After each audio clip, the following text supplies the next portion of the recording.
There's a new law in California to force crime labs to analyze every single rape kit. That hasn't always happened. And wait till you hear what one woman told Linda Yee. I'm lying in a bed with black cotton sheets. There's a man leaning over me. He's yelling at me. It's a harrowing tale of rape.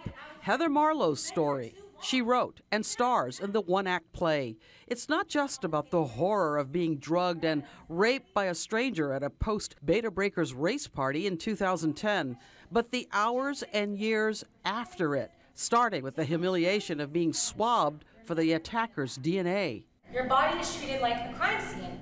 Evidence she thought would lead to his arrest, except her rape kit was one of this country's backlog of thousands that were never tested. And then 6 months passed, and I followed up, and then a year passed, and I followed up, and then 2 years passed, and I followed up. The San Francisco police inspector handling her case never gave the DNA evidence to the crime lab. I was told my rape was not a good enough rape. Marlowe believes he did not care enough. This attitude towards, crime against women not being important. We still have a lot of work to do. Alameda County DA Nancy O'Malley agrees culture is a roadblock. So is money for tests.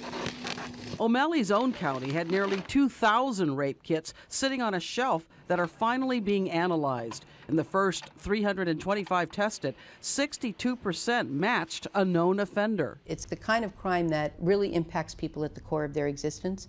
And so what we can do to support them as they go through the process is critical. A new law would require that after a rape examination, the evidence must be analyzed by a crime lab within 20 days.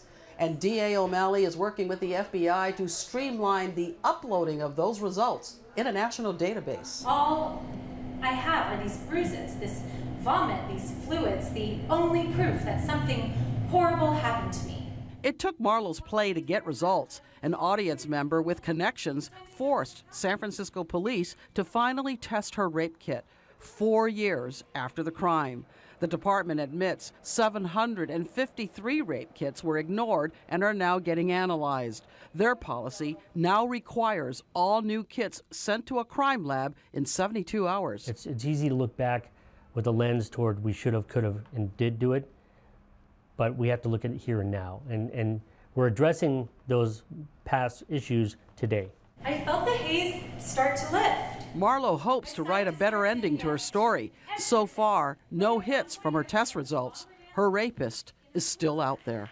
In San Francisco, Linda Yee, KPIX 5. The state auditor is currently reviewing all police crime lab policies involving rape kits.